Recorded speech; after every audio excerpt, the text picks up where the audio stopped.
All right, let's jump right into this. Today, we're tackling a massive question that honestly, every driven professional and parent eventually has to face. How do you build serious, generational wealth, but do it without compromising your Islamic principles? It is the ultimate saving versus investing dilemma, and look, getting this wrong, it's going to cost you decades of financial growth. So you got to ask yourself, is your savings account actually costing you money? I know, it sounds totally impossible. I mean, we all grew up hearing save, save, save, like it's the holy grail of finance. But just hoarding cash, it just doesn't cut it anymore. See, inflation is this invisible tax, and it is quietly eating away at your hard-earned money while it just sits there in the bank doing absolutely nothing. So, let's unpack Section 1, the hidden cost of saving. Let's get right back to basics for a second. Saving is your safety cushion. That's it. It means putting money aside where it's fully protected and, most importantly, instantly accessible. The goal here isn't sky-high growth. It is pure defense. You know, if your car breaks down, if you suddenly lose your job, or you face a crazy medical emergency, this cushion is exactly what catches you before you hit the ground. But here is the trap, especially from an Islamic perspective. The standard model for conventional banks relies heavily on riba, which is prohibited interest. Now, using a regular bank is totally fine for physical security, but earning or paying that interest, that crosses a major line. And that's exactly why smart money is pivoting to Islamic savings accounts that use halal profit-sharing models. You keep your money compliant, and you keep it safe.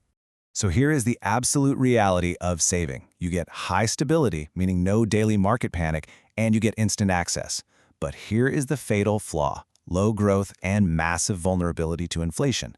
Seriously, if the cost of groceries and gas is rising faster than the interest in your savings account, your real purchasing power is actually shrinking. The number on your screen might look exactly the same, but your actual wealth is just bleeding out.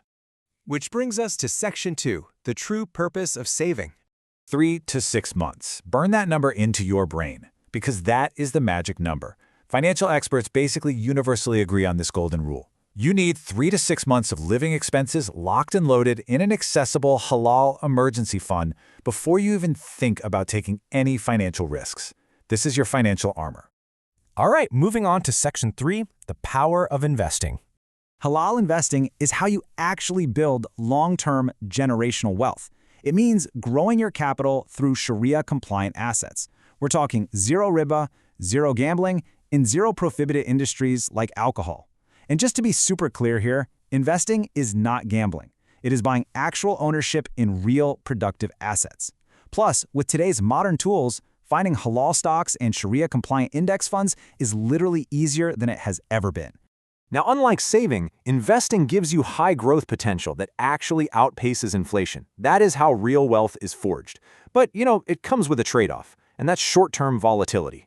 The market is going to go up and down, that's just a fact. And that's exactly why investing demands an ironclad long-term mindset. You don't invest the rent money you need next month, right?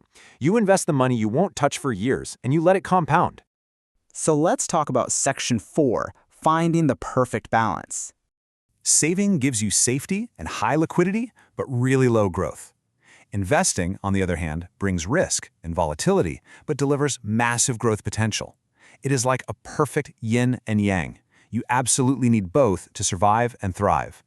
Treating them as an either-or choice, that's honestly one of the quickest ways to completely sabotage your financial future. Which brings us to the ultimate rule. Save first, invest second. It is all about sequencing. If you skip the emergency fund and jump straight into the market, you are literally playing with fire. If an emergency hits, you're going to be forced to sell your investments at a major loss just to get fast cash. Build the wall of safety first, and then ignite the engine for growth. Let's see how this actually plays out in the real world. Let's look at Ahmed and Bilal. They both start with $5,000. Now, Ahmed plays it completely safe. He leaves all $5,000 in a regular savings account. Fast forward 10 years later, and inflation has completely chewed up his purchasing power. Bilal, though, he plays it smart with a safety plus growth strategy. He keeps $2,000 liquid for emergencies and invests the other $3,000 in a Sharia-compliant fund. Over a decade, Bilal's wealth experiences meaningful growth because his money was actually working for him. Balance wins every single time. All right, let's get into Section 5, your 4-step action plan. Here is your halal wealth playbook. Step 1. Calculate 3 to 6 months of your monthly expenses. Seriously, do the math tonight. Step 2. Open a halal, interest-free savings account to stash that emergency fund far away from riba. Step 3. Research Sharia-compliant investment funds that are available in your region. And Step 4. Start small and stay consistent. A small, consistent investment over time always beats waiting around for that perfect moment. Just start. So, once your foundation is rock solid, the next big question is where exactly to deploy your capital. In our next explainer, we are going head-to-head, stocks versus real estate versus gold. We'll break down the pros and cons of each one to find out which asset class is actually right for you.